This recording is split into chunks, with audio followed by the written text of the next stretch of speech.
We're live. Doing it for Beijing, baby. Are we? Wait. Yeah, we're back. Yo, all right, cool. All right. Thank you for joining us for part 2 of Skylight Huddle. We had the internet go down. It may happen again. Who knows? I think it's a Comcast-related thing. To be honest with you, I don't know. I have acquired a dog in the time we were gone. Oh, God. Okay. Don't be scared, bud. If you see like that notification, will you let me know? If you just so happen I to see will. it. All right. I will, now that I know what I'm looking for. Yeah, that's interesting. What are you looking at, buddy? So we were talking about finding your place in a large group of people, and also what else? I was kind of talking about like what you would have in your monitor mix. So like since my point is, since in our case, okay, bud, look, you gotta sit. Hi, buddy. I need to take a little Hurley break. You're so cute. You see this guy? Look at this. Hi. You're just the best. He's just showing off. He's just showing off. Yeah, he's a good boy. They're not all like this. He's a special one. Yeah, I don't. Ash told me she's never known a dog to never be aggressive. We've never had him do anything aggressive or be mean or anything. We don't know how he lucked out. I mean, probably treating him well doesn't hurt. No, not one bit. Yeah, he's a good boy. So yeah, like at Vibe Unit, since we don't have the ability to give anybody a personalized mix where basically above all else, at least they're the loudest thing that they're hearing. For themselves, that they can, It's tough because if you're trying to play, especially if it's with new people, I feel like it's especially easy to be like self-conscious about, oh shit, like if I can't hear myself well enough, like am I even playing the right thing? That's a good point that I hadn't thought of. It's really tough. So like I understand the challenges, honestly, of people coming in and like almost being a little off-put by the whole like, wait, you're saying it's just a 2-bus like monitor? It's like, yeah, that's all we got. But yet sometimes it's the same people that are a little off-put by that are the same people that are like, it's so cool that it's analog. And you're like, shit, man, like the whole reason I can't give you the monitor mix you want is because I'm analog. Yeah. So I think one thing I like about the 2-bus setup we have is I think it is important for people to try to figure out like what it sounds like when you're kind of buried in the mix. I think it's important, like I don't think it's ever a good thing to get too comfy with everything going or you hearing everything you're trying to hear, like it being catered to you to such a degree that you can't adjust in a situation that you don't have that. Not saying that I don't think we should cater to those people, but I'm also saying there's a positive benefit to not being able to. I hear that. The thing that to me is challenging is the fact that it ends up being a key contributor to the whole everybody just starts turning themselves up more so That's they can true. hear themselves And we're more. trying to fight that. And we're trying to fight that Yeah. really, really strongly. Yeah. And I've always found that very hard in just kind of the like live world and just in general with sound engineering. Like it's hard to tell people to turn their shit down, man. Nobody wants to hear that. But like, and you don't want to make it sound too like when if you were to tell the average musician, I think like, hey, like you're just, if I just were to say something like, hey man, like you're way too loud, like can you turn that down like a good bit? That's not going to be well received. It doesn't matter how I say it. It doesn't matter what the tone is. Nothing. Yeah. Like most people just kind of like interpret that in a hostile way. And it's like when you're in the sense of like a monitor mix, like I said, it's like if anybody's saying anything like that, it's like it's because it's causing an issue for everyone else. Yeah. But it's a lot of times hard to tell what's the source of the problem. So it turns into a big, like, the Spider-Man meme where they're all pointing like a different direction kind of thing. It just turns into one of those. Yeah.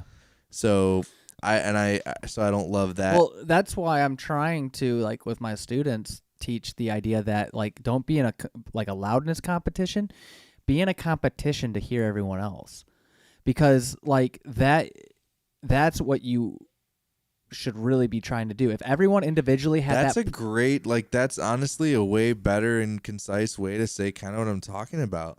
Like, the idea is to have the sensibility of like, hey, like, if all I can hear is me, that's definitely a problem for everyone else. Yeah. You know, like, if I can't pick out everyone else's parts, we still need adjustment. So it's always about flipping it on its head. Like, I address people all the time with like criticism on based on like how I'm feeling about how we're doing things. So basically what I've learned over the years is the way you combat, instead of isolating someone out, you say, okay, can everyone hear everyone else? You do it more general, right? And then someone's like, well, I hear a lot of this guy. I'm like, okay, why don't you turn down a little bit so that way you're more blended in. Okay, can we hear everybody else? Even that, a lot of times there's a defensive reaction to having There's someone always, else yeah. tell you that you're too But loud. how much of that so has to do with somebody's own personal ego? A lot, but I'm saying it's just another thing we have to understand, that like that's another potential trip up point that maybe is like a bigger one than some other things, like solving what people are hearing without it being a major conflict. Like I always feel like I'm kind of tiptoeing on that line, and the more people there is, the more that's going on. It's very difficult to understand and ascertain and predict what, say, the next year might hold for us. Yeah. So I don't know where things are going, but I do have a desire to solve that problem. I mean, without even spending hours and hours on everybody's individual mixes, it's like we could get a hell of a lot closer than we are now. The problem is, the path forward for that is likely to be something that's like digital. Yeah. So whatever has to happen. So I just don't know. It's very, very hard to say at this point. Because we're more interested in progression than the whole stick to analog thing. That was just fun for a little while. You know, that's fun, right? We had a good time. We learned a lot. But I'm fine with moving forward. Well, and I'm going to tell you this right now. So this is just the straight up truth. That board is not going anywhere. Because here's the thing. Where else would I use it? So I'm going to use the preamps in it and everything. Like, even if we, quote, go digital, it's probably really going to be more along the lines of we get something that's like, I'll just say somewhere between, say, 16 and maybe 24 channels worth of digital, and hook it up to the inserts of, like, say, the first 24 channels or something like that. Yeah. Which right now would cover both of our snakes. And then we would use that digital equipment would both be the interface for recording all of those channels independently, which we kind of like would want to do. Because if you wanted to like mix and master something that was recorded there, having everything ISO'd out is going to be your friend. And then past that, having it all passing through that device, you know, if it, as many outputs as it's got, since they're not being used for anything else, it's like all outputs are just monitor buses at that point. And as many pairs of them as you can come up with, that's how many people you can have with their own mix. So you might do a, like, say you had 8 outputs. It's like, okay, well, that's enough for me to do 4 stereo mixes or 8 monos. It's like, I like stereo mixes personally. Yeah. So it's like, I would likely say it's 1 shared mix and 3 individuals.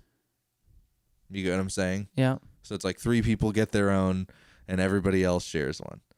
And you'd try to just expand that out over time as far as you could make it go. All right, bud, you got to figure out something different, man.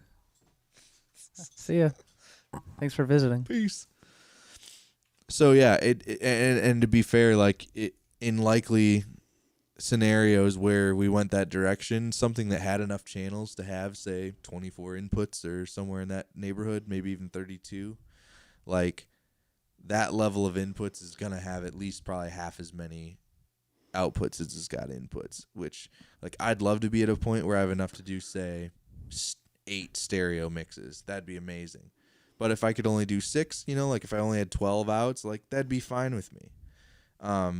Because I really do think that would be, like, it would make a difference. Like, everywhere I've ever played personally, the more control people have, especially people who know how to use it, which I feel like the caliber of musicians we've been attracting are not total strangers to that sort of thing. Like, I know Nick knows how personal monitoring works. Wes knows. I know. You know. Like, anybody like Zach could figure it out quickly if we showed him, you know? Yeah. I know it's the direction to go. Yeah, I think so too. Because I'm happy enough with the rest of what we have going on. To be fair, like that's the only major improvement. That and the, like I said, strapping some sort of stereo compressor on the instrument group just to kind of like have everyone sit more similar to the same level with each other. No matter what, that'll definitely help people hear what they need to, and also I agree. Sounds more solid. But in addition to that, whatever we can figure out to solve the monitoring issue, you know?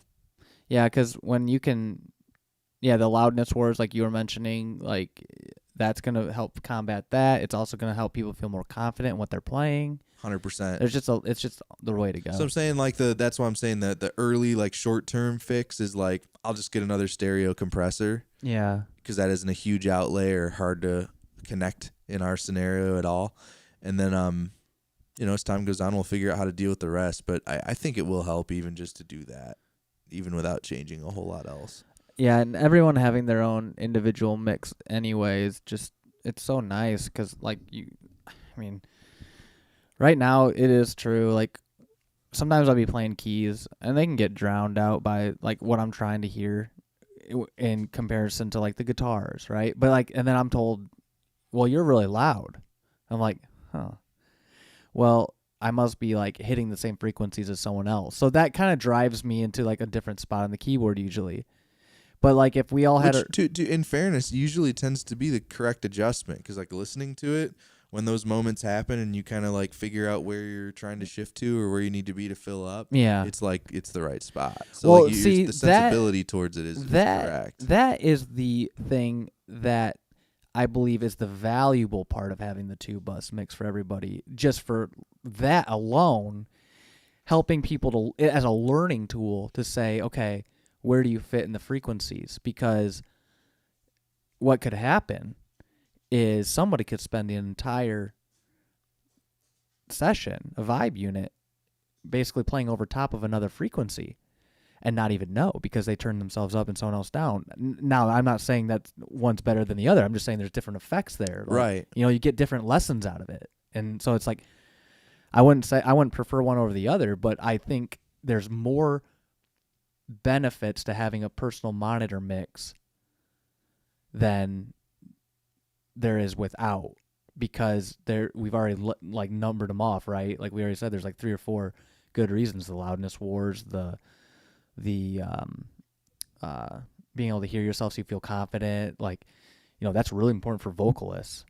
If a vocalist can't hear themselves, like, and especially someone who uses their ear to get on pitch. Yeah, that's a big one too.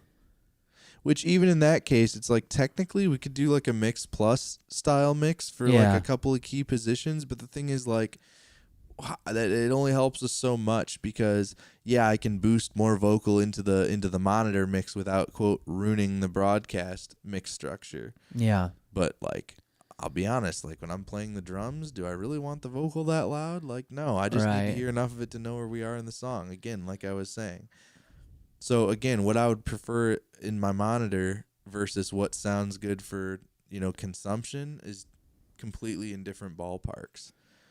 And that's just tough. I feel like like you said, there's something attractive about listening to what everyone else listens to, because then you kind of have to have that sensibility and interplay with how are things as a working. lesson. It's good, because like if I don't like what I'm hearing, it sucks for everyone else too. Yeah. So it's like a little bit of a driver to try to improve and find something different. But I just also think that the pros are just so far outweighing the cons, just in terms of, like you said, if you're the vocalist and you go, I need more vocals, it's like the only way for me to really give you more vocals is to give everyone else way too much vocals. And I get it. Yeah, I exactly. get it. Like you do need the more vocals. Yeah, yeah. But at the same time, I can't give everyone else themselves more too. Like, right. now we're just peaked up to the top and have nowhere to go.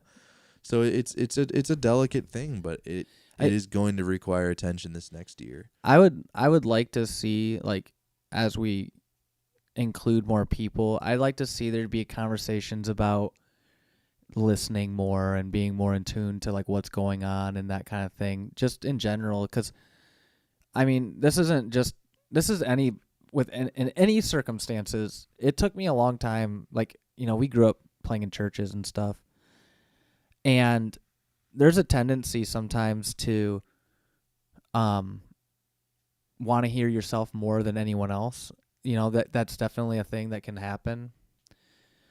And it took a long time for me to like, I noticed it mostly with soloing. Like if I was playing a solo and like there's a tendency to want to keep playing and never take a moment to let the air happen so that way you can come up with another idea.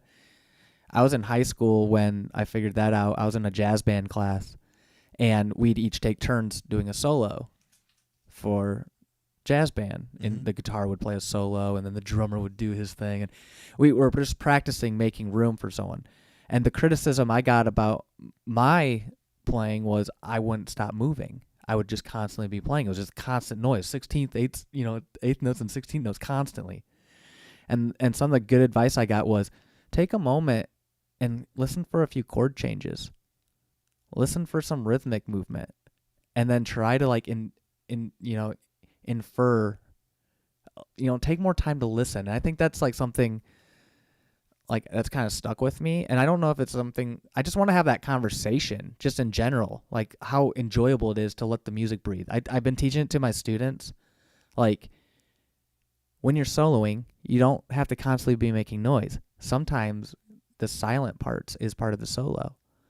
The gaps of time, like use silence as an instrument. I'll say this though too. Another component of this that's important to mention is that I feel that the other reason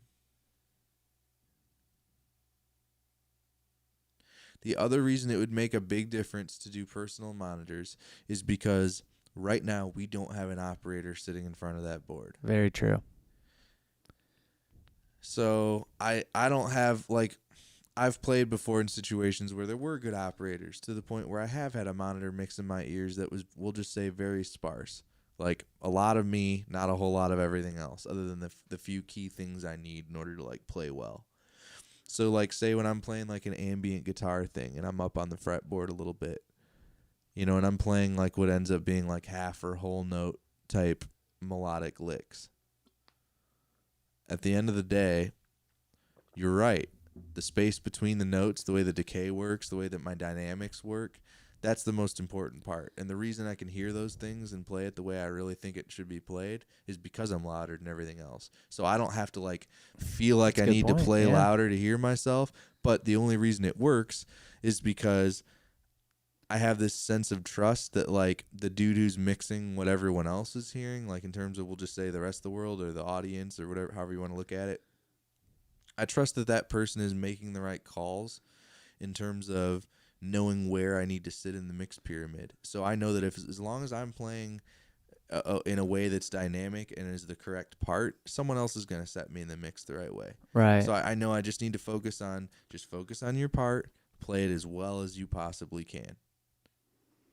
So it's a little bit different kind of a thing. It's not at all what everyone else is hearing. And to me, I might be playing like what is a really quiet part. Like in the mix that's in the crowd, like the guitar might be very subtle and pushed back in the mix. In my ears, it could be almost panic inducing because when I come in with it, it sounds crazy loud, right? Like relative to everything else. But then you sit there and there's that tick that happens where you go, no, that's just my mix. It's like, is it the right thing? Am I playing it well? Yes, then great. That's all I care about. Yeah. And then you listen to a recording later and you go, yeah, like, wow, that was very, very good. In our case, I'm saying even though we don't have a person that's monitoring it, we could then get to a point where the only time we're taking to set everything up is the context is what sounds good here. Knowing that, hey, if you don't like it, you can change it, buddy. Like, I'm not here to cater to you, Like, I don't have to care about did the way I laid this mix out for the world, is that what pleased the musicians or not? I just don't have to care about that, because there's times where, for example, say if I've got multiple guitar players, like depending on who's playing which parts, they may not be equal volumes. One is going to be probably softer than the other, or they might be in a 3D space standpoint. One may be like pushed farther back in the mix. One might be closer. Like, I'm not doing that because I like one more than the other. It's just I thought it sounded best that way. Blended, you know?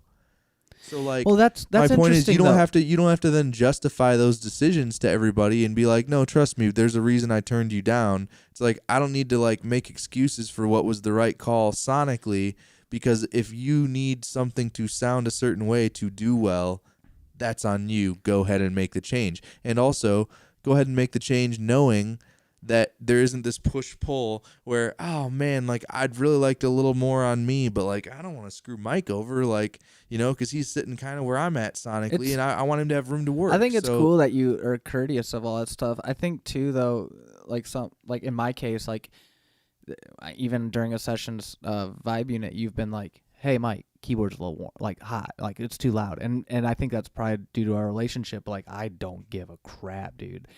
Like, but you'll notice I don't do much of that with anybody else. Yeah, no, you don't. The only time I'll do it is if it's like one of those things where it's like, you know, where I can justify it by saying, well, you know, you're clipping my input, like my preamps clip. How much of a responsibility, though, is that for maybe a conversation just to communicate with like new people coming through, like in the future, like if we're doing jams, like how important is it to be like, hey, we're trying to get a mix here? I mean, I know we're going to do our personal system, but like I know it's like maybe like boundary breaking to expect that from somebody, but like it's not it's not so much boundary breaking. It's more about, like I said, it's just like nobody wants. It always comes across when you tell somebody to like basically turn down. Which, because again, we try to go subtractive, right? Like if something's wrong, what can we take a little bit away of? Yeah. I'm not trying to just keep adding more and more and adding more. Yeah. So, like it seems like usually that's interpreted as like, wait, you don't like what I'm playing? But why? Do people think that way? But that's just how it always is. I don't think it's always that way, because it's not like that with me, is what I'm saying. Maybe like, not when you hear it from me, but if you heard that from somebody, like some random person, you're honestly, really saying that wouldn't hit you any kind of way? Because I think that might be like, that's kind of special then for you. I just think because maybe it's a music related thing, because I understand that there's a goal to achieve that's bigger than myself. But what I'm saying is, not everybody who plays or that we may end up playing with has that sensibility innately. I totally sympathize with it. I totally do. That's all I'm saying. Yeah, I know that's a problem. Like, it's a thing that may need to be learned for some. Yeah. You know, not something that's just like there already. Like, definitely. So finding out like how do you communicate that to somebody? It's difficult. Like I said, the list of solutions I have in my toolkit, like if you're not happy with what I tell you, which that's fine, I have a really short list of tools I can try to help you with. And after that, it's like I almost have to just throw up my hands and say, you figure it out, man. Like you ought to be able to like play or like make whatever change needs to be happen to make yourself happy. Because like I've done what I'm need to see. Well, having the personal mix, I think that will just solve a lot of those problems inherently anyway, because then everyone can just whatever, and then whoever's at the mix board, they get the final say. So it's kind of like, or whoever did the mix, they get the final say. So it's like, okay, you know, and later I guarantee a lot of those people won't even notice that they're like a little less in the mix, or if they do, like if they bring it up, then it's like, I don't know. It just seems really. Well, at some point, I'll be honest with you. At some point, it comes down to it's correct because I said it's correct. Yeah. And now I don't want to come across like crazy authoritarian when I say that. It's just like I don't know. There's a certain thing about it which is like, look, this is kind of my baby, and unless you can make a compelling argument why that some correction needs to happen, I'm pretty much going to chalk it up to as like, okay, I'll see what maybe can be tweaked, but at the end of the day, like I'm making decisions that I think are good for the listener. You know how like in so it's difficult because I understand that I can't always justify those decisions to everyone involved. But I'm saying on some level I don't care. I have to care more than I should right now because we all have to share. There's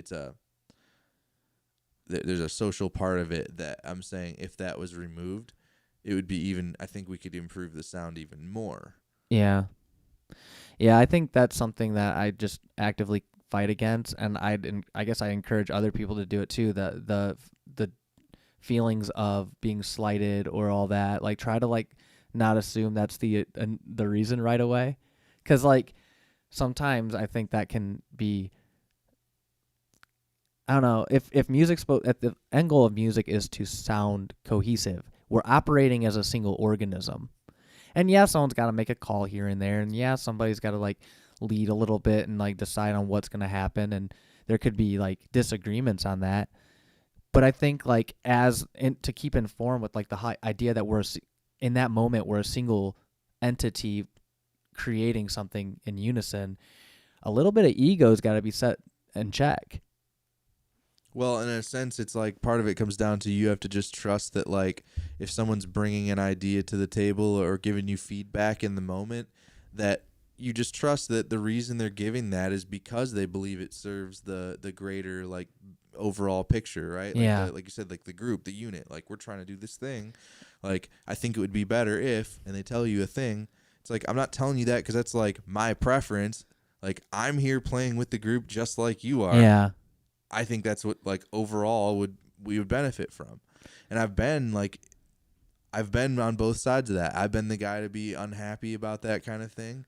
I've also been the person to like give that kind of feedback and be shocked at responses that I got that were unfavorable, where people, like I said, took it very personally, and you're like, hey, we're speaking musically here. I'm not telling you suck and I hate your part. Now we're getting into like relational aspects of music making. That's hard. It certainly is. I mean, well, I like don't have the right answer. I think the way I approach these things is a little different than some like most people I know. I don't certainly think I'm like in like a special camp of people or anything, but I do approach these things as like, okay, like set my ego at the door, find where I belong in this situation, like try to be someone who adds to it and not takes away from it, you know, like kind of approaching things in that way, because I know it's a group activity and I have to make compromises with the people around me, and I've noticed it when I was younger, I was bad. I wasn't as good as I am now. But what I noticed is when I take a moment to just listen to what's going on rather than try to play along, and just like sometimes you'll notice if in past episodes of Vibe, where I'll just sit there and listen for a long time before I really add anything. Like I'm like, yeah, like okay, I kind of and like for instance, we just met Taylor. I spent the entire beginning before we even streamed just listening to him play, trying to figure out what's his abilities, what's his tendencies, what chord shapes does he like to do. I started to realize he likes a lot of cowboy chords. I started to notice like he does some of the like more poppy progressions, but then I noticed that like he switched a lot of the feels quite often when he was warming up. I didn't think that would carry over, and it did a couple times. And I was like, okay, well, I already cataloged that. So I'm thinking to myself, I'm supposed to be accommodating to this new guest we have in here. What can I do? So I sat there and I observed, and I just started cataloging in my mind. Okay, so I know that if I was to go on bass right now, I could contribute. And it took me a moment to kind of decide, like, okay, is synthesizer what I should be playing today? Is it bass? Like, what's my contribution?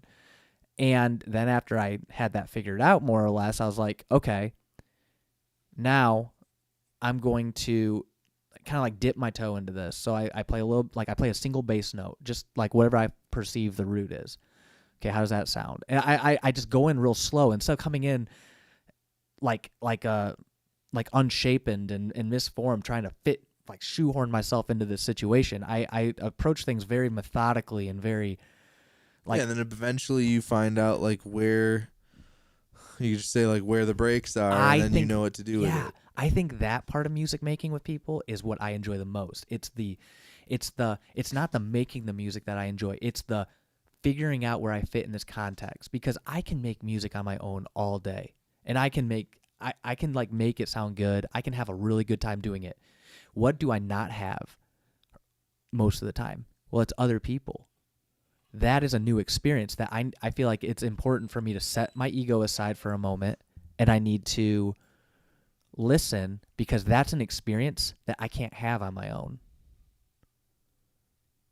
So like if someone tells me to turn my volume down, I don't care. I'm not not there to play. I'm there to experience the other musicians. Right. So that's how I've always kind of learned to approach it. I didn't do it when I was younger. But I'm saying the flip side of that is, if someone tells you to turn your shit down, yeah, because it isn't serving the mix, and now you can't hear yourself well enough to play well. That's a huge problem. That's a problem. Definitely. And that's why the personal And I'm saying at that point you have to say, like, who's right, and the answer is both equally. Yeah. Yeah, you're right. And so it's like, well then, okay, how do you cater to two contexts that are both correct? Yeah. And it's like a second set of equipment, or something. So that's it's all known stuff. Yeah, it's hopefully I like that conversation, because I think the drive is to be better at playing with other people, and I think there's certain things that I don't think were intuitive growing up. We played in, like I said, church bands and stuff, and sometimes you fall into these problems where there tends to be a little bit of an ego, and or like it tends to be like people don't know where they sit in the mix and all, and no one's talking about it. Like, they don't want to talk about like how so and so always overplays or like underplays. Maybe they don't even play enough. Maybe they need to turn the volume up. Right. There's it's not just always that someone's like out in the front. Maybe their ego isn't enough. That's the other problem. That's the flip side of it too. But I want to like build up a community of people that to more or less, they understand that like you kind of leave some of your emotions about your, like, I guess some of that stuff like at the door a little bit. I don't know. And I hope that's not too much to ask from people, because I'm not coming into this thing saying like you have to do this, because I think that's not the right way to go about it. I think just like spending more time, I think it's as simple as this. Like, when you feel that drive, like nobody can hear me, have you like sat back and just like listened for a minute and looked for where you maybe need to be, or like, just kind of like looking at different strategies. Like am I maybe I just need to take a moment to realize what's my role here today. Right. So I don't know. I think both things are important, like to address, like the idea that people want to be heard and they want to hear themselves and all that. But then in addition to that, because that is an important facet, but in addition to that, if you feel frustrated, have you taken a moment to kind of like assess where you are in the mix and where you are feeling like your role? I don't know.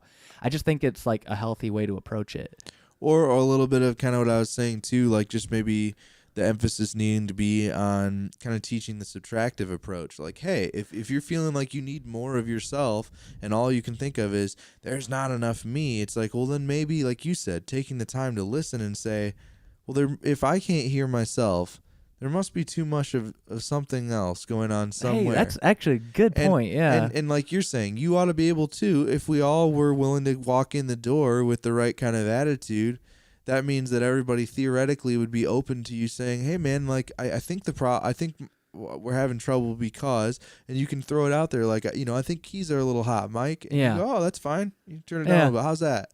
Yeah, how's that? To it and you go, oh, that's way better. And you're I like that. I like communicating. Like that. I would rather encourage that. I think. What if than the guy? Else. What if the guy who can't hear himself on guitar or on keys or on or drums or whatever? Like, what if that guy was like to say, "Hey, I can't hear myself. Could everyone else turn down?"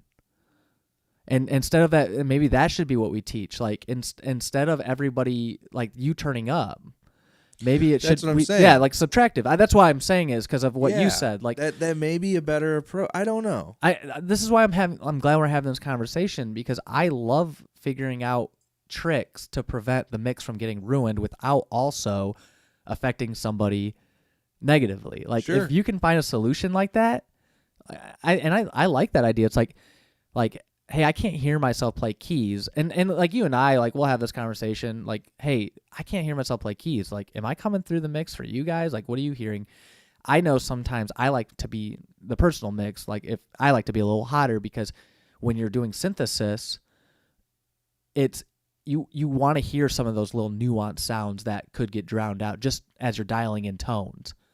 Now, I think one thing I want to start doing with Vibe Unit is not have to spend so much time building patches there. I should probably build more patches that will kind of fit in prior to that, especially if we're doing a large group. If it's just you and me, I don't mind building patches. But if there's like a bunch of us, I should probably have like my go-tos, just to like fill up. I couldn't find that one patch. I don't know what happened to it, but I'll have to find it on that Korg. But point is, like, when you're doing synthesis, you want to hear yourself a little more because you're trying to feel like there's just so much more, I guess, like like depth you can have with a synth just right in front of you that you have to dial in a bunch of stuff. And that micro Korg, for instance, is like really hard to work with visually. So you have to use like auditory cues to like know things. Like, I can't just look down. think a key piece for you would be, and even at Vibe Unit it would be nice. It would just be, like I said, just a simple main stage setup with just a bunch of just save a bunch of patches in there, synths, whatever stuff you can easy grab, stuff that's mapped to the Alesis or whatever you got around that day. Yeah.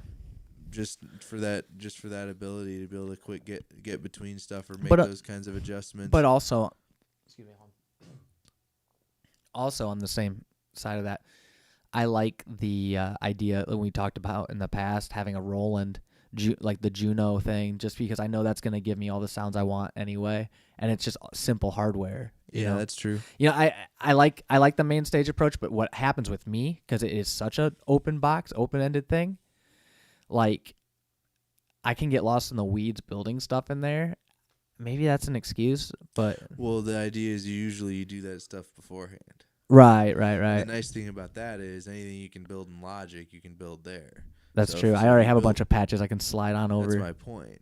So I Especially don't that treat summer it as something I evening spend a synth. bunch of extra time on. I just kind of every now and again just take my main stage set and just, like you said, update it with just, I copy all my... Basically, what is it, like your the audio data folder that has like plugins, like the presets for those, and like any of your saved like channel strips, things like that. I just copy all that. So, so I have things like, for example, if I want a cloud bus on my synths, I got it, baby. Yeah. Because guess what? That only uses Logic plugins, which of course you get in main stage. Yeah. So I don't know. There's some flexibility I like there, but. I like that whole conversation Especially about mixers and stuff. I think now this that, is like, fun. Alchemy, yeah. Alchemy's insane. Thing. Like, come on, dude. Like, there's some really cool stuff you can do in there. So. Yeah, I'm really like deep diving into Alchemy lately and just doing wavetable stuff and like. Oh, that's cool. I actually figured out how I knew how wavetables worked, but I also figured out like you kind of have to have a certain. You have to have a certain type of waveform for it to work the proper way, because it's based. Type meaning what? Like, so I don't know all the terminology, but I know that what I thought a wavetable was like when we last talked about it, and what I think of it now is entirely different.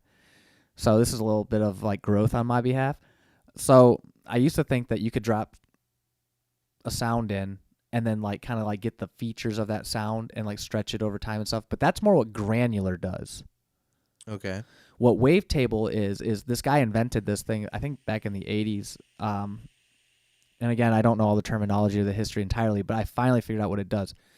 So what it is they give you a large slice of audio, but it's based on a certain parameters. So the audio length in terms of just time is a certain amount of seconds long.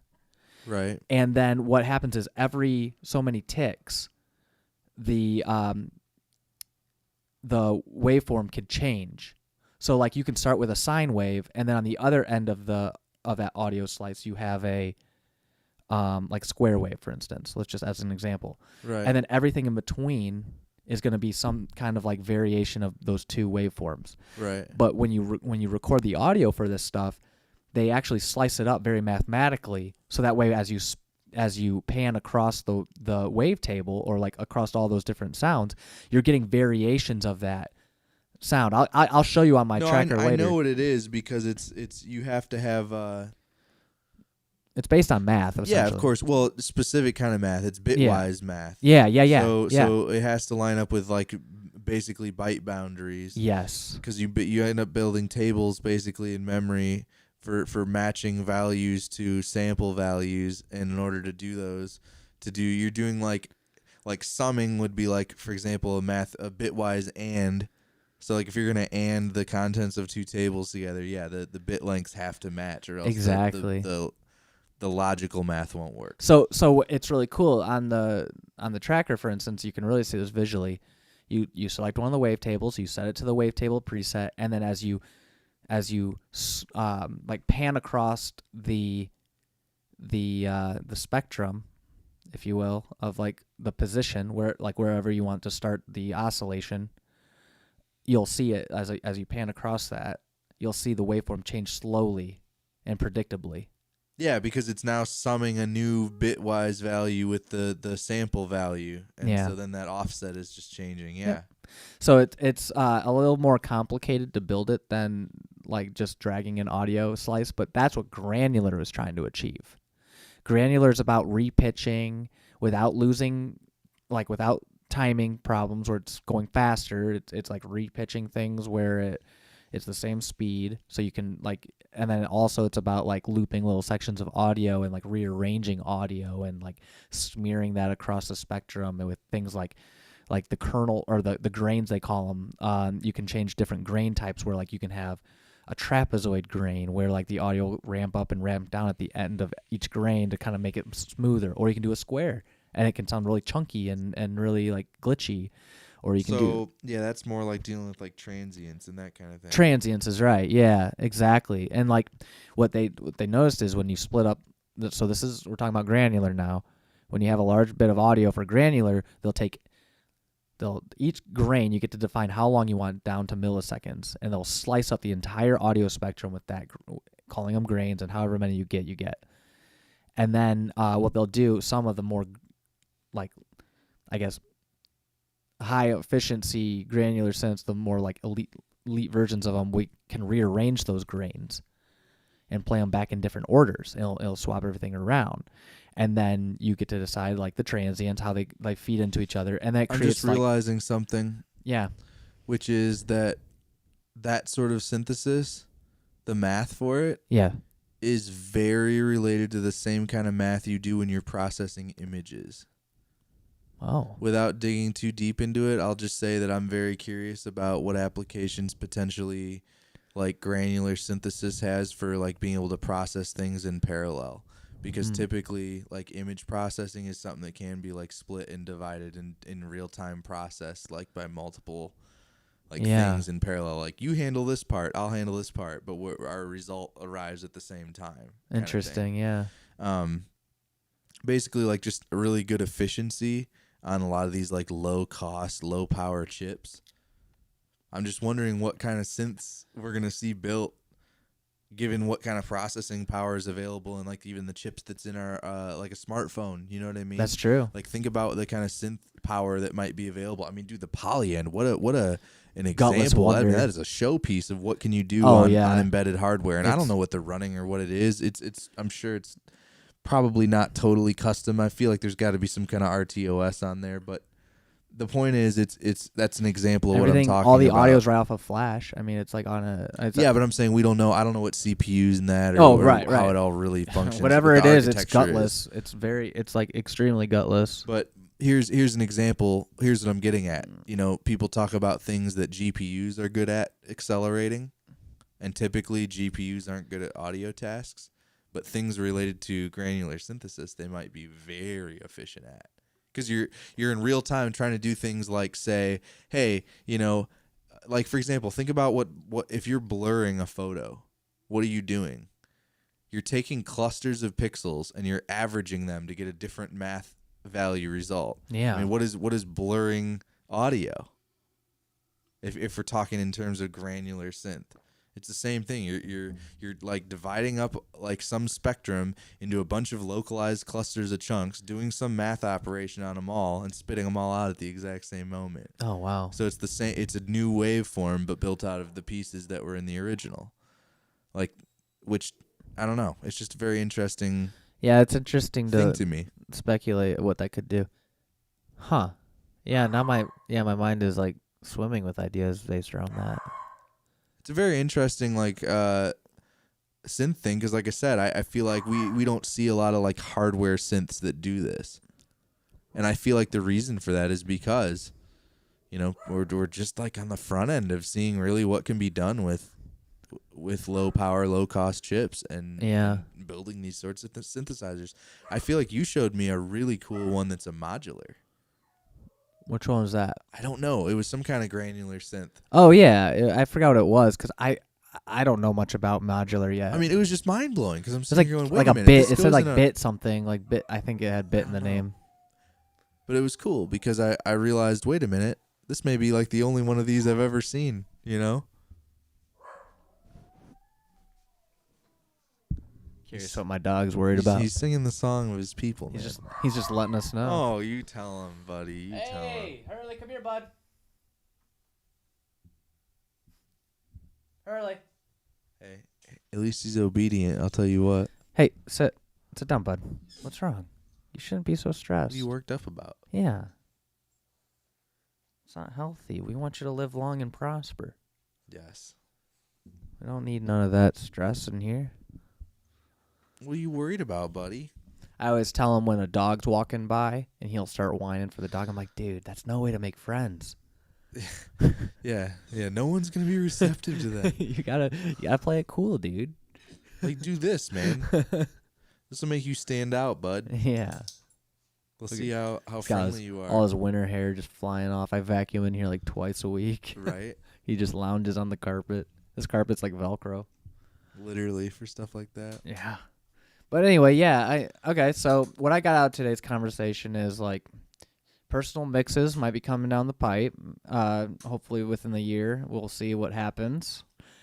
And then also just like some just general like conversations about what it means to play in a group of people, I guess, like some of the implications of like how to work together with people. And yeah, I'm always interested. Like I approach like these social interactions like kind of like a strategy game in a way where it's like, can I be like, what can I do to be like the least annoying here? And like, how can I be the most helpful? Like those are my two goals usually. And can I listen, I guess, is another one now I've added to that list. And I think that that's something that carries over into the music world.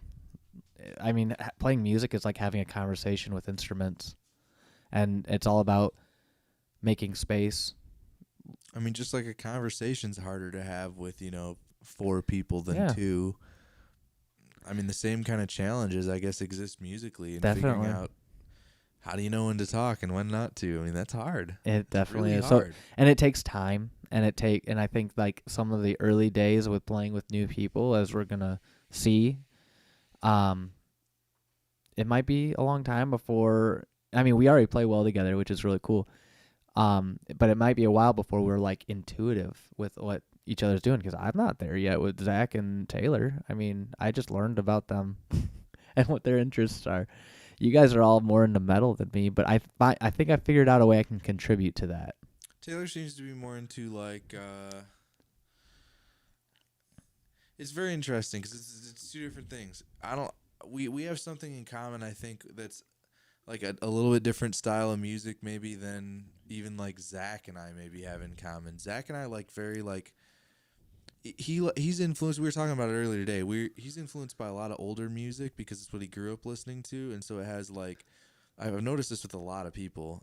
It's starting to have me learn something about myself in this way, but I didn't grow up on anything like that, so I have no connection to like old music. Like the classics don't speak to me.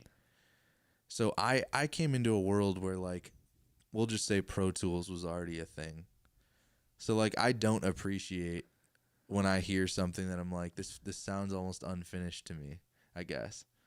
So I don't value much slop. I don't value, like, to me, that's not what makes music, like, human and interesting. To me, it's all about, like, writing and composition. Like, so it's really tough because when you're trying to figure out, like, what sounds good with everybody else, you always have a different idea about, like, what you think sounds good. And it's usually based on, like, what you listened to growing up and, you know, those kinds of influences. And I just don't have any of those. So, like classic metal, you know, like I'm not one of those people. Like Evan and I, for example, we don't share that either. Like his dad, you know, was into a lot of that stuff, and so he was raised listening to like Pantera and Iron Maiden and shit. And it's like I didn't hear any of that until later, and by then I'd already heard stuff I liked more, so it never really stood out to me much. So, like, sometimes, even though we end up having a lot in common, I find that a lot of times the people that have a real appreciation for that kind of music a lot of times don't like the, for lack of a better term, we'll say almost more pop metal, like stuff that's more heavily produced, stuff that has a lot of synth elements, stuff that maybe doesn't mind if vocals are hard tuned, almost like pop punk in parts. It seems like Taylor has a little bit more of those sensibilities. I think he likes more of the, like, story of the year, Under Oath, like that kind of post-hardcore music, and maybe less of the metal thing, which is a whole nother ball game.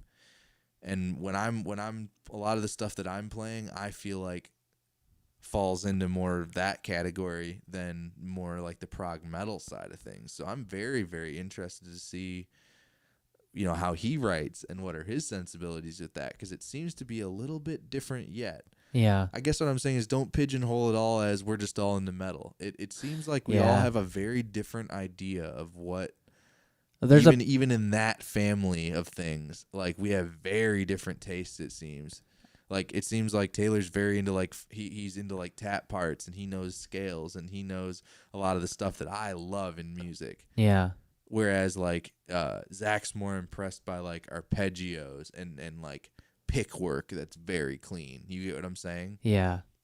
Neither's like better or more right than the other. They're just totally different sensibilities in terms of like what you notice when someone else is playing.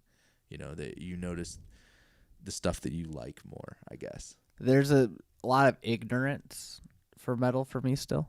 That's like the last frontier for me.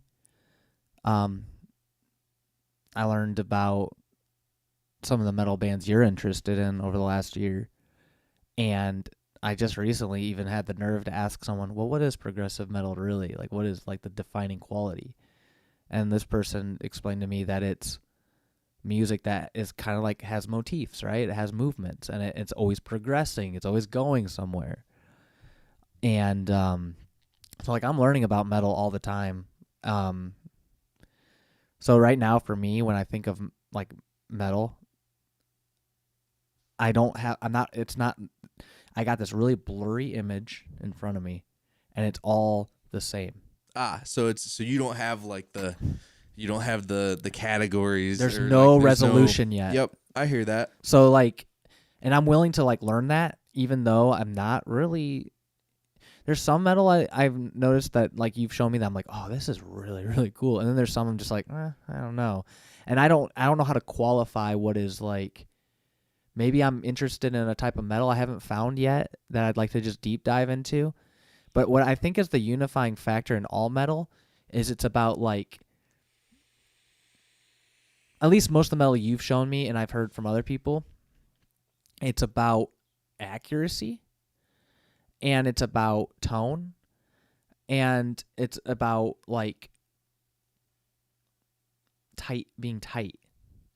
Like, you know, the bass, the guitar, and the drums, like when they hit those, they're all riffing at the exact same time. Everything's real snappy and right on, right? But in fairness, like I was saying earlier, that's just my personal sensibility. Okay. That's what I like. Is there a metal that's sloppy? Oh, yeah. All the classic metals like that. And that's what you were alluding to earlier when you were saying like Iron Maiden? Would they be like things more like that, okay. you know? See, I'm learning. We're like there is no, you know, no one's quantizing that kick drum and making sure that's perfect 16th notes. You know what I'm saying? Yeah. So like there is do you sense that like, Zach or Taylor, like, have you had that conversation? Like, are they more into like the more like snappy on the mark metal. Zach likes. We were talking today. He definitely likes there being a more like natural or like human element to it. But the conversation we had earlier was very interesting because I was trying to explain to him from coming from my standpoint, having been in it a while. I don't look at a lot of the modern tools as like cheating, where I think that would be his first reaction to a lot of it. Whereas I see it more as just like tools that will get you somewhere to achieve something. I told him it's like when I go from an idea in my head to something that comes out of my speakers that sounds the same way as it sounded to me inside. Like any tool that got me there and quicker is a valid one to me. Nothing's cheating. Because I'd be interested in where people are on that. But that's because my sensibilities, I don't look at it and go, well, the greats didn't need, all they had was, was 2-inch tape. And if that was good enough for them, why should I need, why do I need to quantize or why do I need to whatever? And it's like, it's just all about understanding like that everything's a tool and like which ones do you want to use to get your sound. Like, can what's you do true both? To you. And like, can you like mix those, like the tightness and the looseness? Because I'm wondering like what are we gonna default? It's for just this a stuff? fine line, and I'm saying it's somewhat subjective. And I generally come down on the side of like, I guess don't turn it all into straight robotics, but like. Couldn't as that be close as you can get it? Like I try could see that at being least. a point of tension. It is. It's a major one. Okay. Like it isn't between like Zach and I or anything. I'm just saying it can be if like for me. That's why I'm saying like for me, if I'm wearing the producer hat where you want me to give you advice about what to do with the song, it's like if you don't care about tightness, I may not be the one to like work with you. If it's about mix work where you don't care and I'm just making sure it sonically is sitting all well with each other, I maybe care less about it. I mean, is it listening to it? I'm going to go, this wouldn't be my preference, but like I know what to do with it. So, whereas with the producer hat on, it's going to be really hard for me to work with somebody who also doesn't share my appreciation for that like laser precision. And I don't mean fix it all with computers. I mean, you might have to play it 500 times to nail it.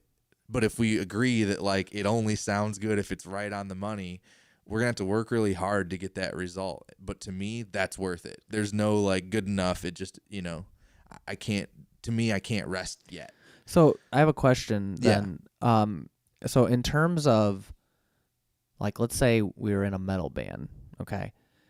Would you think the metal you like that would be hard to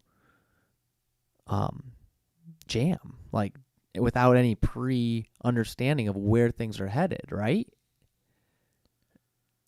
To some degree, but there's also a certain sensibility of like just understanding like even that kind of music, how generally, like I said, how the sections of it kind of will work. Like, right. If I'm hearing somebody riff, it's like I have a pretty good idea where the start and end of that riff is. So if they're gonna play that over and over and over again, it's like I'll know where to come in with a lead or something melodic to go with it. It takes a lot of trust. You can jam with it, but you have to trust people and you have to be able to listen, like you said, and really understand what's going on.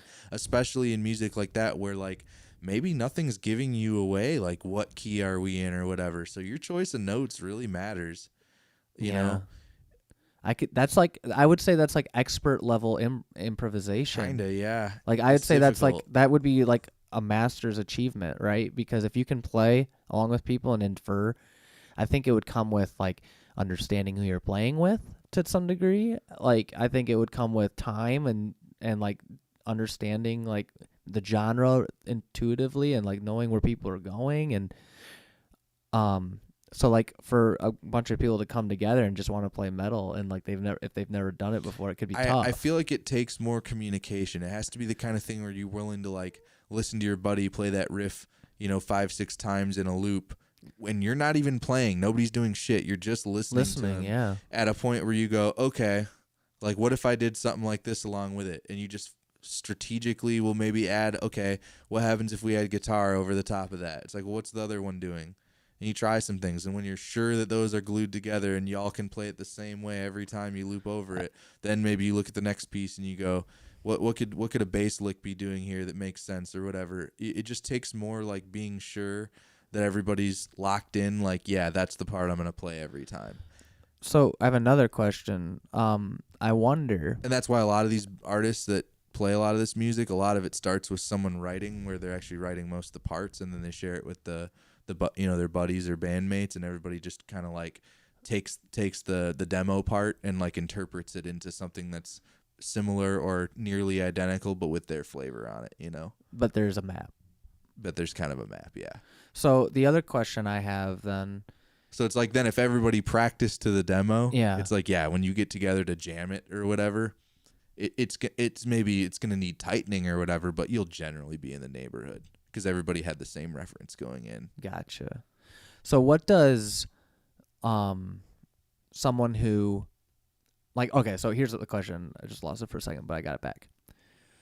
A band like you mentioned, man, I can't think of his name right now. We just said his name like 30 times. Evan. Jeez. He likes Iron Maiden or like some older bands. Did they play to metronomes or did they just kind of go off of like a feel?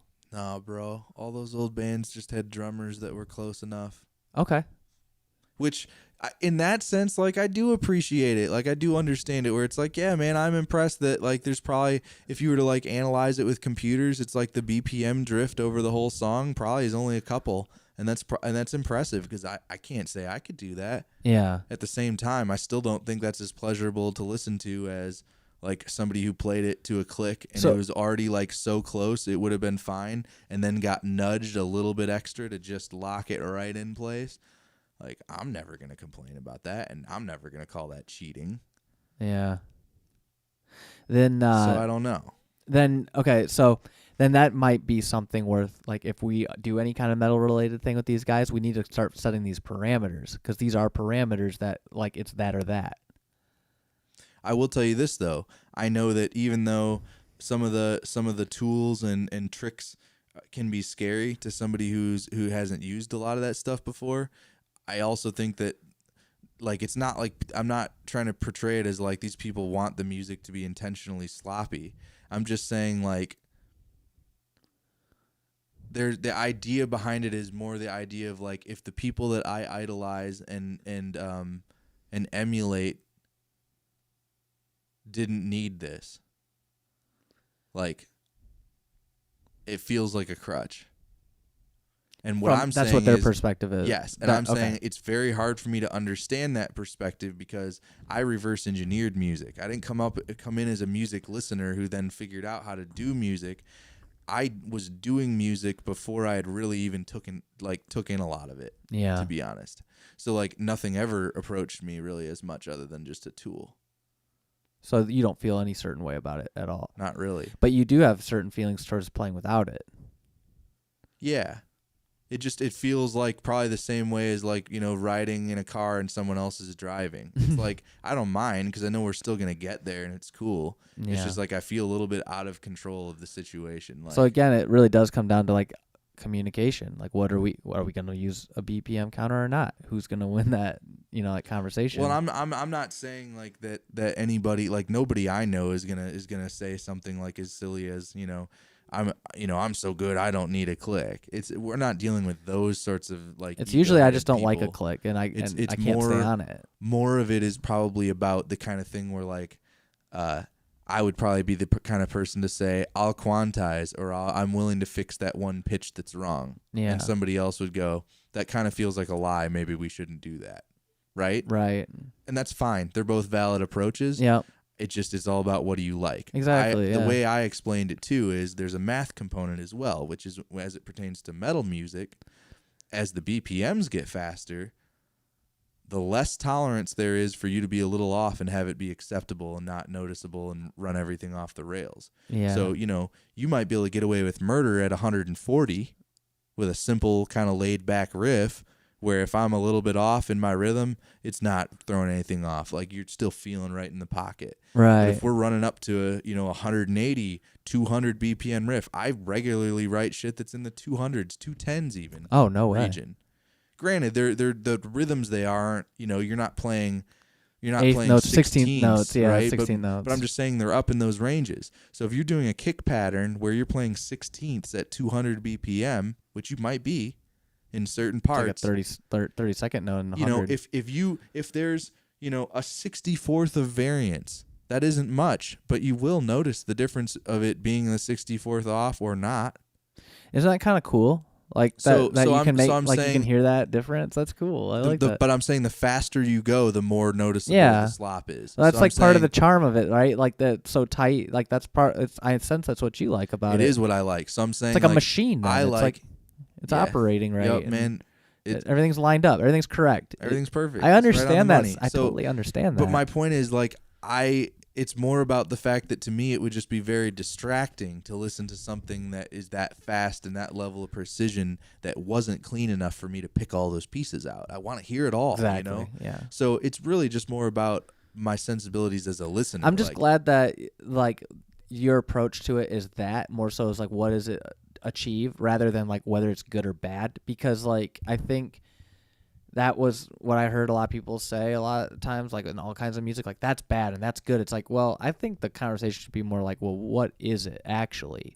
Like, and what could you do with it or not, or where would you or wouldn't you? Exactly. I think that's a way better conversation to have. Like I was telling Zach, like an example would be like maybe it isn't so black and white where you'd say like, I think auto-tune is a cheap hack. It's like, okay, if the singer comes into the studio and they can't sing the chorus without me having to pitch every note, yeah, like you could make the argument like maybe they just can't sing the part.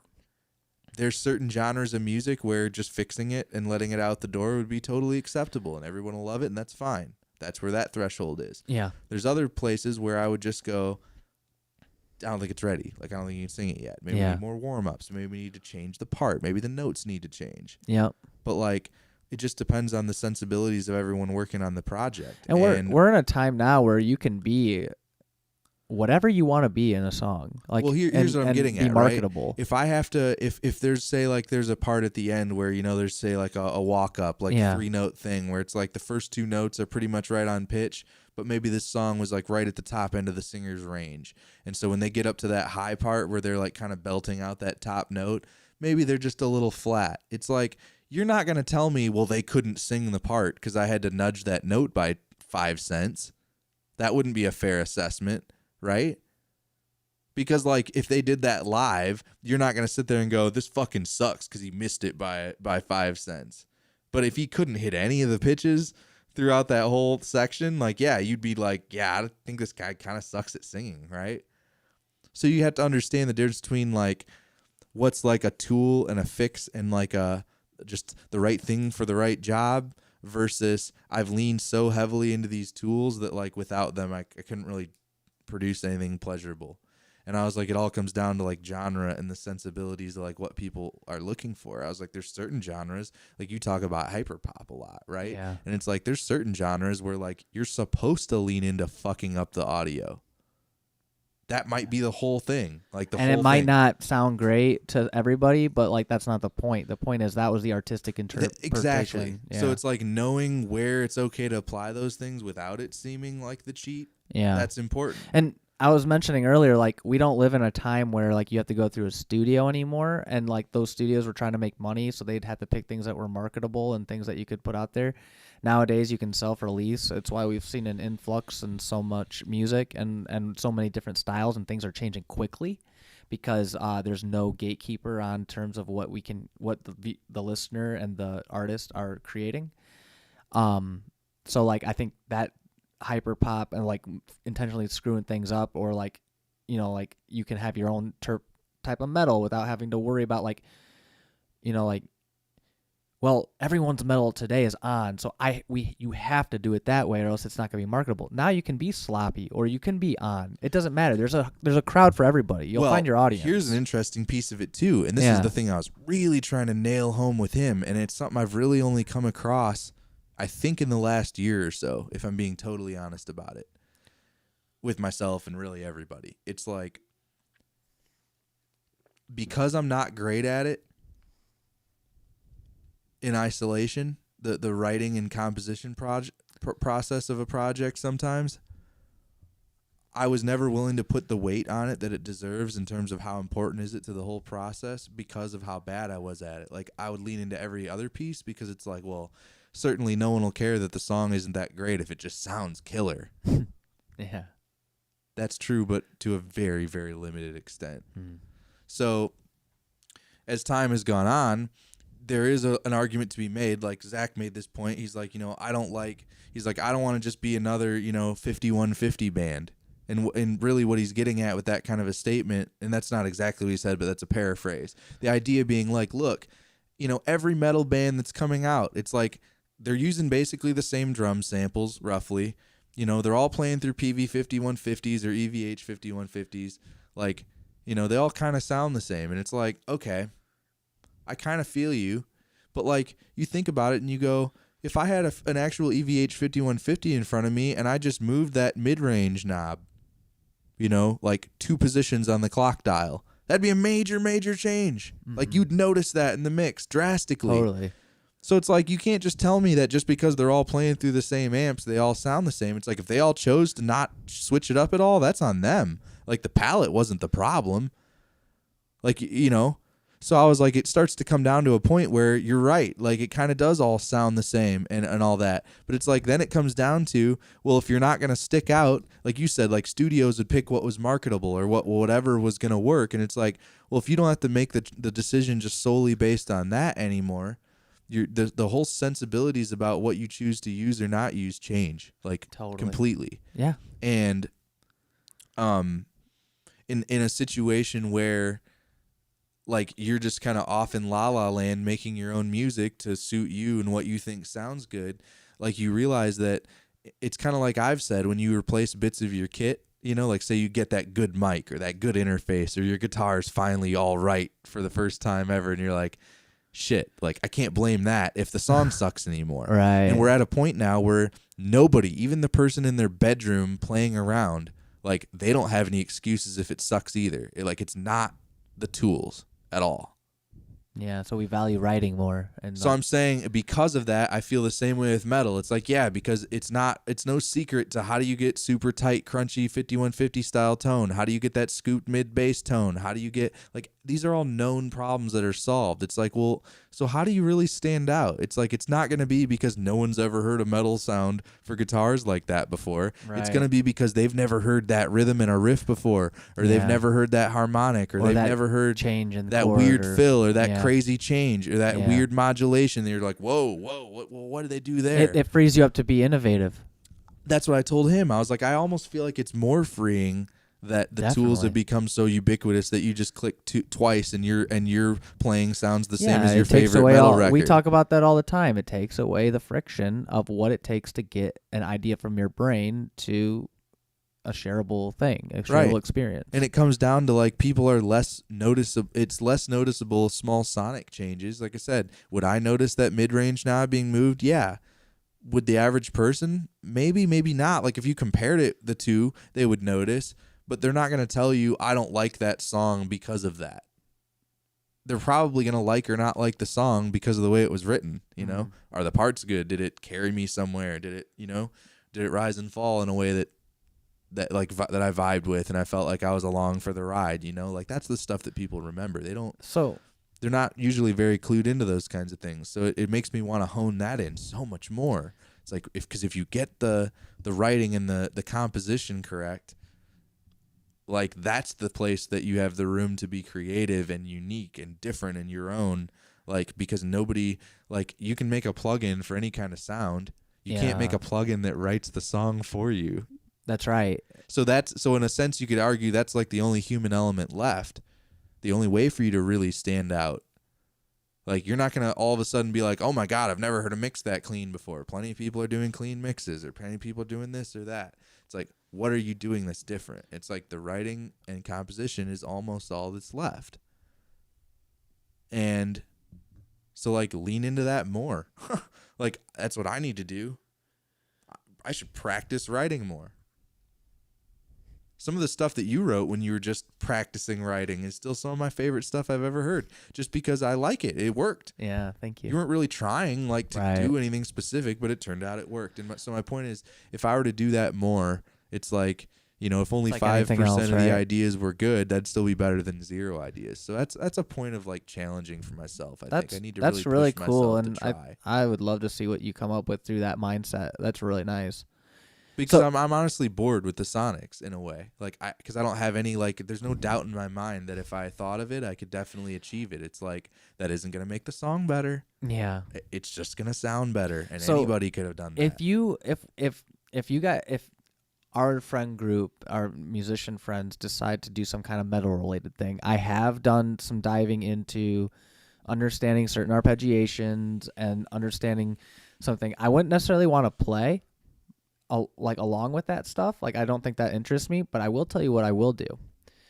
If you guys do decide to play to a click and everything's real snappy and on the mark, I can write some really cool like tracking stuff that will fit that, because it's like all about really fast movement stuff and really on the mark stuff. So if you ever got capable that's the place I'm wondering if Taylor and I have something in common, because like, you know, I love stuff that's driven by layers and loops. Even in my heavy music, that's what I like. And I feel like he may have some sensibility. And I feel like too. I can contribute to that. Like if there's any way I can help, and then also creating like some of the more synthesis stuff that you want for like layering, like if there's a part where like everything builds to this epic moment where and then things dissipate for a moment, like we can build up again from that, from really like dissonant, like metallic sounding synths, just like real, just eerie stuff, like whatever, you know, or like it could be anything. But point is, I'm diving into that, and he showed me Nintendo Core. You ever listen to Nintendo Core? Mm-hmm. He sent me a video yesterday. Taylor did, and I watched it. I'm like, my only reaction to it was, that's insane, because it's like a metal band, but they have like chiptune over top of it. It's like Doom in a way, like, but like with real guitars underneath the lead part. Yeah. So I was like, okay, that got me thinking. Is that something you want to do? Because that's what I do already. I'm telling you, like, the stuff that I like, it literally has those kinds of elements. Well, you started out with Doom, right? Like that was where you got introduced to metal. Come on, right? Kind of. It was. No. You said, well, maybe. Well, this is what you thought, at least previously, because you had the access I honestly to that game. don't know what the first like actual metal I ever heard. It might have been, to be honest, it was probably like Lamb of God or something like that. And it was probably like more like high school time frame. Okay. Before that, probably the heaviest music I heard up to that point was bands that were like in the Tooth and Nail family, like almost like the stuff that was acceptable in church or like Christian circles, right? Right. So I'm thinking bands like 1,000 Foot Crutch or Cutlass. Yeah. You know, like those are the only bands I was hearing that were using. You might need to go out. You know, Mesa rectifiers and, you know, high gain kind of guitars. Be right back. Well, I'll be right back and let my dog out. Then we'll start doing a little closing up here.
All right. So anyway, yeah, that was a good convo. I really gleaned a lot there. Well, thanks for coming by, John.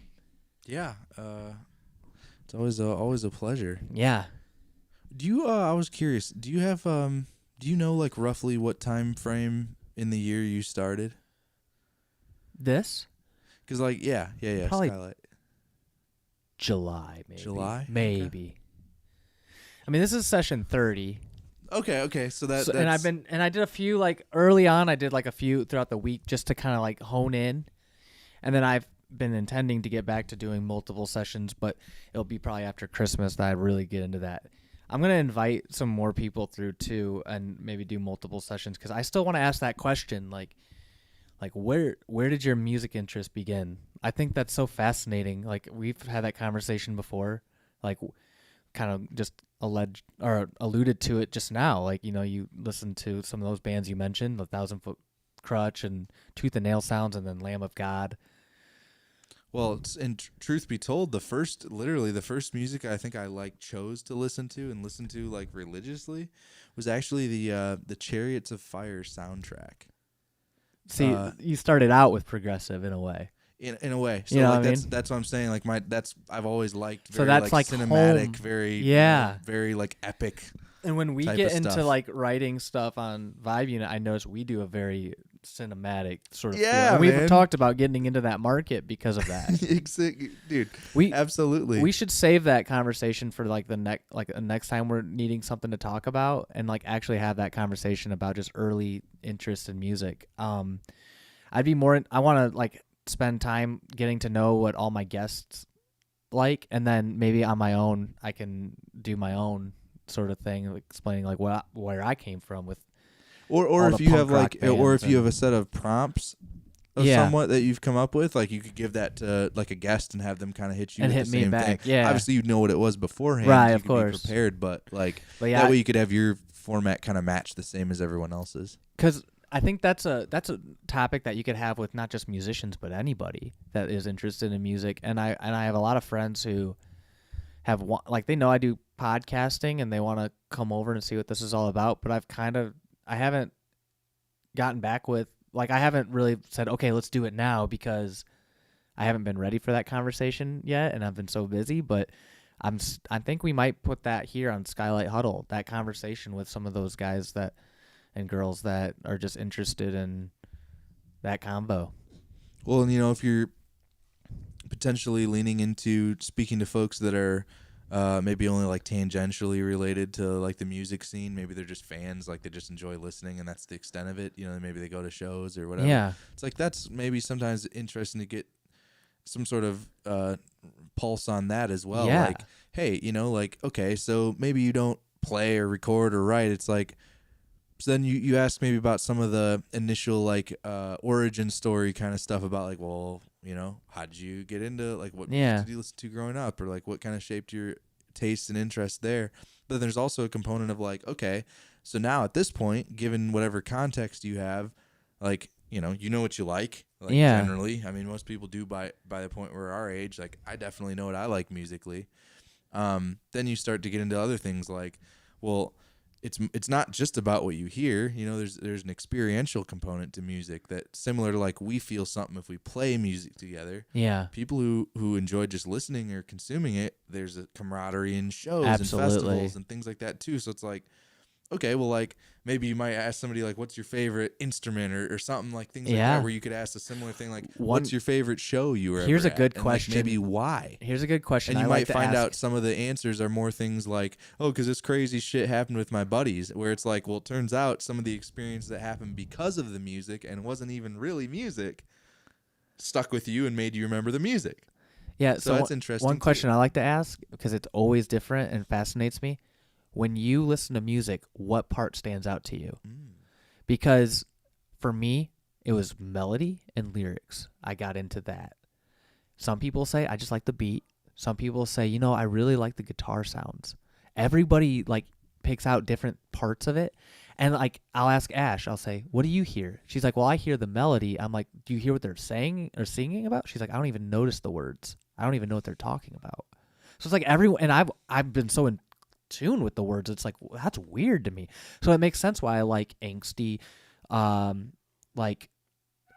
romantic punk songs. Yeah. You know? Fair enough. and like because they tend to write really well. A lot of those bands write really, really good story songs, like about love and heartbreak and high school dramas. And so when I was younger, I got into that. Right. And then as I got older, I started realizing I like the band The Wonder Years, because the Soupy Campbell guy, he can sing a really good story. So it's like, it's just a matter of like asking that. That's a question I want to ask people. That's a good one. Nick, Wes, you like, what do you hear, for instance? What would your answer to that be? I'd be curious. Like, it's different for you and I because it's production. At this point in my life, I'd really like to say I kind of hear it all equally, but I'll be honest. The first thing that my ear goes to is like rhythmic elements, because if those aren't solid, like I'm gonna have a hard time gluing the rest. Well, that makes sense why you like Metal on the Click. I mean, it's all congruent at this point. So yeah, that's definitely what. I mean, it's why you noticed in that Reliant K album that they weren't on. Yeah. Oh yeah. And there's sloppy drum playing because you care about that stuff. I would never have noticed that unless you'd told me.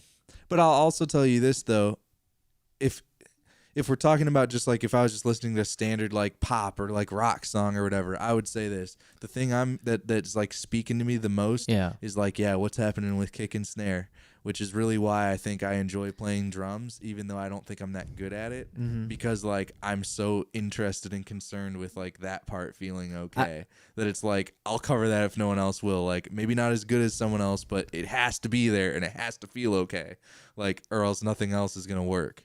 It was somewhere around 3 years ago where I first started to identify the kick and snare, whereas before I would never have been in tune to it. Just didn't listen to it. And that's why my kicks and snares when I was early writing music were so boring, and why my hi-hats like never really quite fit the feel, is because there's nothing in my understanding. I had no way to quantify any of that. Like I just didn't understand it until. Well, I'm not even saying I know like the rules per se. Well, I'm just saying like it's always been about feel, and like we're to the point where like I can tell when that part's off, and that part drives me more nuts than anything else. Wow. Well, let's have this conversation again sometime. I'll write these questions down. I got a couple, but then maybe I'll bring in. I want to get to know Zach. I might have him over. Yeah, have him through. I haven't had. I'm sure he'd be very willing to do it. I would love to hear just more about his interests and like why he likes the music he does, and then same with Taylor eventually, and maybe dip back into some of the older guys that have been on the show, like Nick and Wes. I gotta hit them up here soon. I know it's the holidays and everyone's busy, but got to see what they're doing and see if they're gonna maybe be able to come through at some point. It'd be great to have them back around. And someone else I'd like to have on the show is Katie, because I just like hearing her talk about her interests. I think she's really fascinating. So yeah, for sure. So, well, it's like everybody else. Like everybody has a unique experience. To me, it's so neat because, like I said, it seems like we all end up at the same conclusion or like end point, but the journey's so different. And hearing that from others is so, I don't know. And that's, I think, something, not to get too, I want to kind of wrap it up, but I just want to quickly say, that's why when I'm meeting new people, I try to assess like where they're at, because there's so much to discover and so much to understand and so much to learn. I think listening is extremely important, especially for you and me in our position as being the hosts of this show. Being willing to understand where people are at and their level, and with no judgment or anything, just kind of like meet them where they're at, I think is extremely crucial to what I perceive Vibe Unit as a community builder. Yeah. Well, and hopefully, another year to come, we'll see, even more growth. I would love that. Folks becoming more involved. So that was session 30 of Skylight Huddle. Be sure to check out Vibe Unit on Sundays. We typically stream around 2:30 or 3. Just depends on somewhere in the neighborhood. Yeah, it's in the afternoon. So. It's always in the afternoon at some point. We've been having contact for that. I'm going to quick plug media@vibeunit.com. Send us an email if you want to get involved. It's the most reliable way to get a hold of us. So. Yeah, and you can send me an email at skylighthuddle@gmail.com. Let me know what you think of what we're doing here. Leave a comment. I really I'm like craving community engagement in some way. Like we did a little of that on Vibe Unit on Sunday, and I just really loved that interaction in real time. And also, just getting that feel for people who's out there. I just want to get to know people and have that be part of this thing. So, all right, well, that's another session down. Thanks for tuning in. We'll see you all next week. Cool. Next time, everybody.